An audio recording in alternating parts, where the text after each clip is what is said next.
Assalamualaikum warahmatullahi wabarakatuh. Halo, perkenalkan nama saya Ratu Kalisara Biha dari kelas 12 IPA 1, absen 34. Di sini saya menjelaskan tentang sifat koligatif larutan. Sifat koligatif larutan adalah sifat larutan yang tidak bergantung pada jenis zat terlarut, tetapi hanya bergantung pada konsentrasi partikel zat terlarutnya. Sebelum kita masuk ke 4 macam sifat koligatif, kita harus tahu dulu nih macam-macam larutan itu ada apa aja. Nah, di sini ada 3 macam larutan. Yang pertama ada larutan elektrolit kuat, contohnya asam kuat ada HCl, basa kuat ada NaOH, dan garam ada NaCl. Yang kedua ada larutan elektrolit lemah, contohnya asam lemah ada CH3COOH, basa lemah ada NH3, dan yang ketiga ada larutan non-elektrolit, contohnya gula, alkohol, glukosa, dan urea. Selanjutnya ada 4 macam sifat koligatif. Yang pertama ada penurunan tekanan uap, yang kedua ada penurunan titik beku, yang ketiga ada kenaikan titik didih, dan yang keempat ada tekanan osmotik. Pada kesempatan ini, saya ingin menjelaskan tentang penurunan titik beku. Penurunan titik beku adalah penurunan titik beku pelarut akibat penambahan zat terlarut yang tidak mudah menguap. Contohnya penambahan garam dalam air, alkohol dalam air, atau pencampuran dua padatan seperti pengotor menjadi obat bubuk halus. Untuk rumus penurunan titik beku ada dua. Yang satu ada untuk larutan elektrolit, yaitu delta TF sama dengan M kali KF kali I. Dan yang kedua ada untuk larutan non-elektrolit, yaitu delta TF sama dengan M kali KF. Di mana delta TF adalah penurunan titik beku, M adalah molalitas, KF adalah tetapan perubahan titik beku, dan I adalah faktor Van Hoff.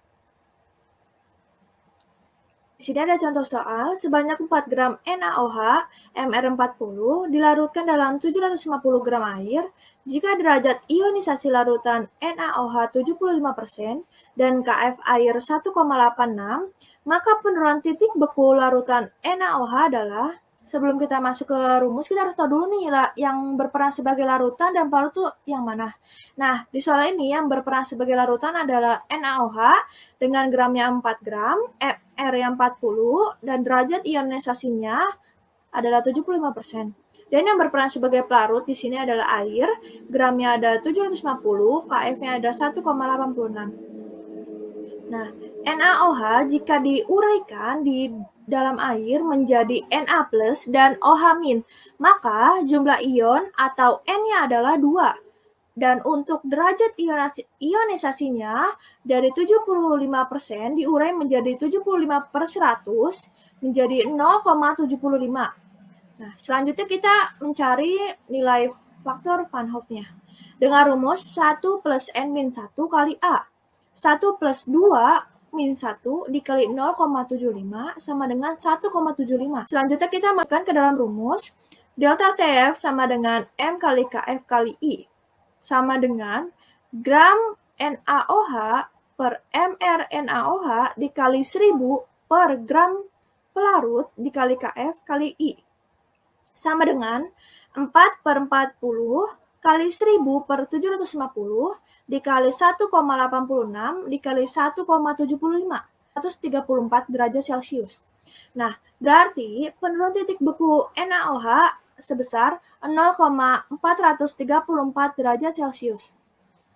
Nah, selanjutnya saya akan membahas tentang penerapan dalam kehidupan sehari-hari. Itu ada senyawa NaCl dan CaCl2 sebagai zat anti beku pada salju, dan yang kedua ada senyawa etilen glikol pada radiator mobil yang digunakan untuk mencegah pembekuan air radiator pada musim dingin, dan yang ketiga garam yang digunakan untuk pembuatan es krim. Sekian penjelasan dari saya, kurang lebihnya mohon maaf. Wassalamualaikum warahmatullahi wabarakatuh.